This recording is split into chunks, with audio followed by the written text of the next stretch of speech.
এই আমাদের গ্রামের মসজিদ। আজকে এই মসজিদ যখন তৈরি হয় তখন কিন্তু আমাদের বাইরে থেকে টাকা এসে হেল্প করেছিল। এই যে আমাদের মসজিদ তৈরি হয়, এই সমস্ত মানুষদের দেখছেন টুপি মাথায় দিয়ে, এরা কিন্তু টাকা পয়সা দেশে ভিনদেশে তুলে এই সমস্ত মসজিদ তৈরি করা হয়। কোনো অমুসলিম ভাইয়ের কাছ থেকে কোনো টাকা নেওয়া হয় না। তাই আমাদের পশ্চিমবাংলা মুর্শিদাবাদ বিল্ডিংয়ে একটা মসজিদ তৈরি হবে, বাবরি মসজিদ। সেখানেও কোনো অমুসলিমদের কাছ থেকে টাকা পয়সা কিছুই নেওয়া হবে না। এই যে আমাদের মসজিদটা তৈরি হয়ে গেছে, এই যে পাঁচিল আছে, পাঁচিলগুলো এখনও ফিনিশিং হয়নি, কিন্তু হয়ে যাবে ইনশাল্লাহ। কিন্তু যে মুর্শিদাবাদ যে বাবরি মসজিদটা যে হবে, সেই মসজিদে কোনো অমুসলিমের কাছে থেকে টাকা পয়সা আমাদের নেওয়া হয় না। যদি নেওয়া হয় সেটা হারাম হয়ে যায়। তাই বলছি বন্ধুরা, যে এই নিয়ে কোনো অমুসলিম ভাইদের কোনো তর্ক বিতর্ক করে লাভ নেই, কেন তাদের সঙ্গে টাকা নেওয়া হবে না।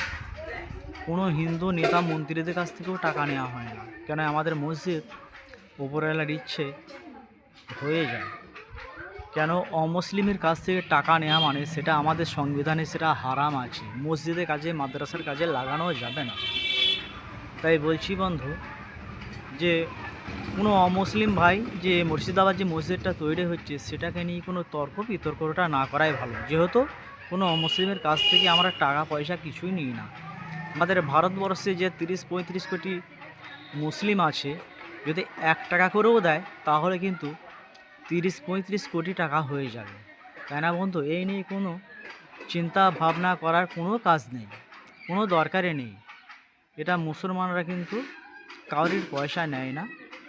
এরা কিন্তু যে ঘর থেকে পকেট থেকে দিয়ে কিন্তু এদের কিন্তু টাকা তুলে মসজিদ তৈরি করতে পারে এরা। কিন্তু কোনো অমুসলিমের কাছ থেকে এই যে টাকা এই যে তুলে বেড়াচ্ছে গ্রামে গ্রামে, এরা মসজিদ মাদ্রাসার জন্য। কোনো হিন্দু গ্রামে ঢুকবে না, কোনো অমুসলিম গ্রামে ঢুকবে না, এরা খালি মুসলিম গ্রামে ঢুকবে, টাকা পয়সা কালেকশান করবে। তাই বন্ধুরা, তাই এই নিয়ে কোনো যে মুর্শিদাবাদ যে মসজিদটা তৈরি হচ্ছে, এই নিয়ে কোনো অমুসলিমদের কোনো যে তর্ক বিতর্ক করার কোনো প্রয়োজন নেই। আপনারাও আপনাদের সংস্থা তৈরি করেন, আপনাদের ধর্মস্থান তৈরি করেন, সেটা আমাদেরও কোনো জিজ্ঞাসা করার দরকার নেই, কিছু বলার দরকার নেই, কোনো কিছু মন্তব্য করে দরকার নেই। কিন্তু আপনাদেরও কোনো এই মসজিদের ব্যাপারে কোনো মন্তব্য করে দরকার নেই। এই যে আমাদের গ্রামের মসজিদটা হয়েছে, কোনো অমুসলিম ভাইয়ের কাছ থেকে একটা টাকাও নেওয়া হয়নি। তা আমরা তো মসজিদ তৈরি করেছি, পাঁচিল ফিনিশিং হয়ে যাবে। তাই বলছি ভাই, যে এই নিয়ে কোনো তর্ক বিতর্ক যে আমাদের কোনো হিন্দু